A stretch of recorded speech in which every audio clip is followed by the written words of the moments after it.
కేంద్ర రాష్ట్ర ప్రభుత్వాలు ఎస్సీ వర్గీకరణను రద్దు చేయకుంటే దేశవ్యాప్తంగా ఆందోళనలు చేపడతామని పేర్కొన్న మాల మహానాడు నాయకులు.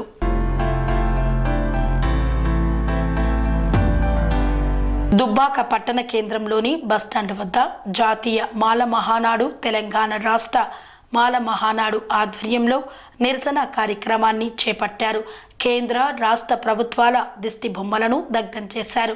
ఈ సందర్భంగా వారు మాట్లాడుతూ ఎస్సీ వర్గీకరణకు అనుకూలంగా కేంద్ర ప్రభుత్వానికి తీర్మాన లేఖను రాష్ట్ర ప్రభుత్వం పంపడం రాజకీయ కుట్రగా భావిస్తున్నామని, మాల మాదిగల మధ్య కులచిచ్చు పెట్టి రాజకీయ పబ్బం గడుపుతున్న కేంద్ర రాష్ట్ర ప్రభుత్వాల మొండి వైఖరి నశించాలని, ఈ రాష్ట్రంలో మాలలు ఉన్నతమైన స్థానంలో ఎదుగుతున్నారనే ఉద్దేశంతోనే కేంద్ర రాష్ట్ర ప్రభుత్వాలు మాలల హక్కులను అణగదొక్కాలని ఈ ఎస్సీ వర్గీకరణ అనే అంశాన్ని తెరపైకి తీసుకువచ్చి మాల మాదిగల మధ్య చిచ్చు పెడుతున్నారని ఆవేదన వ్యక్తం చేశారు. తెలంగాణ రాష్ట్ర ప్రభుత్వం ఏదైతే ఏబిసిడి వర్గీకరణకు అనుకూలంగా తీర్మానం చేసిరో ఆ తీర్మానాన్ని వెనక్కి తీసుకునేదాకా జాతీయ మాల మహానాడు పోరాటం చేస్తూనే ఉంటుంది. తెలంగాణ రాష్ట్ర వ్యాప్తంగా ఈరోజు నిరసన కార్యక్రమాలని ఏదైతే రాష్ట్ర ప్రభుత్వాలకు అన్ని పార్టీలు మద్దతు ఇచ్చినాయో ఆ పార్టీలకు కూడా గుణపాఠం చెప్పే విధంగా మాలలు పనిచేస్తారని చెప్పి భవిష్యత్తులో ఖచ్చితంగా ఏ పార్టీ అయితే మద్దతు ఇచ్చిందో ఆ పార్టీలను ఈ రోజు నిరసనగా వాళ్ళ దిశభావం దాడి చేయడం జరిగింది. హెచ్చరిస్తూ ఉన్నాం. ఖచ్చితంగా దుబ్బాక గడ్డ సిద్దిపేట జిల్లా పోరాటాల గడ్డకు దిశగా ఈ వర్గీకరణ ఫలితం ఏదైతే ఉందో వెనక తీసుకునేదాకా భవిష్యత్ కార్యాచరణ రాష్ట్ర కార్యవర్గం ఏదిస్తే అది చిరుసావచ్చి ఖచ్చితంగా వెనక తీసుకునేదాకా పోరాటం చేసేదానికి తప్పది. బాబాసాహెబ్ మాకు ఒకటే నేర్పిండు, ఏంటంటే మా తల్లిదండ్రులు స్కూల్కు పోయి చదువుకొని బాగుపడదని చెప్పి తప్ప అడక్క తినమని చెప్పి మాకు దప్పు కొట్టుకొని ఇది చేసుకోమని చెప్పలే. మన సోదరులు కూడా గమనించాలి. సోదరులు కూడా మన మధ్యలో అన్నదమ్ముల్లా కలిసి ఉన్నాం. మీరు మీ ఫంక్షన్లు అయితే మమ్మల్ని పిలిచారు, మా ఫంక్షన్లు అయితే మీరు పిలిచాం. మన మధ్య చిచ్చు పెట్టే ప్రయత్నం చేస్తారు. మీరు కూడా గమనించి ఈ వర్గీకరణ వీళ్ళకు మాకు సహకరించాల్సిందిగా అందరికీ పేరు పేరున విజ్ఞప్తి చేస్తాం. వర్గీకరణకు అనుకూలంగా నిన్నటి రోజు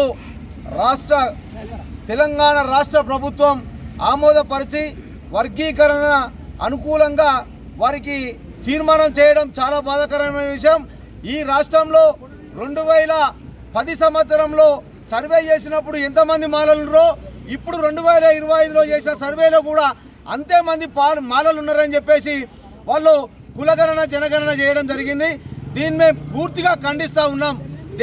భారతదేశంలో రాజ్యాంగం ప్రకారం భారత రాజ్యాంగంలో బాబాసాహెబ్ డాక్టర్ బిఆర్ అంబేద్కర్ రాసిన దాని ప్రకారం మాల మాదిగలు ఉప కులాలంతా అన్నదమ్ముల లెక్కనే కలిసి ఉండాలని చెప్పేసి ఎన్నో పోరాటాలు చేసి వాళ్ళకు మేము అన్నదమ్ముల కలిసి ఉన్నాం. కేవలం ఈ రాజకీయ భిక్షగాళ్ళు, ఈ రాజకీయ జోకర్లు కులాల మధ్య కుంపడి పెట్టి వర్గీకరణ విషయంలో మాల మాదిగలను దూరం చేస్తూ ఉన్నారు. ఈ పోరాటం ఆగేది కాదు. మాలలకు అన్యాయం జరిగితే రేపటి భవిష్యత్తును ఆలోచన దృష్టిలో పెట్టుకొని ఎంత పోరాటానికైనా చేయడానికి సిద్ధంగా ఉన్నాం. ఈ రాజకీయ నాయకులను దగ్గర కూడా రానియకుండా తరిమి కొడతామని చెప్పి తెలియజేస్తా ఉన్నాం.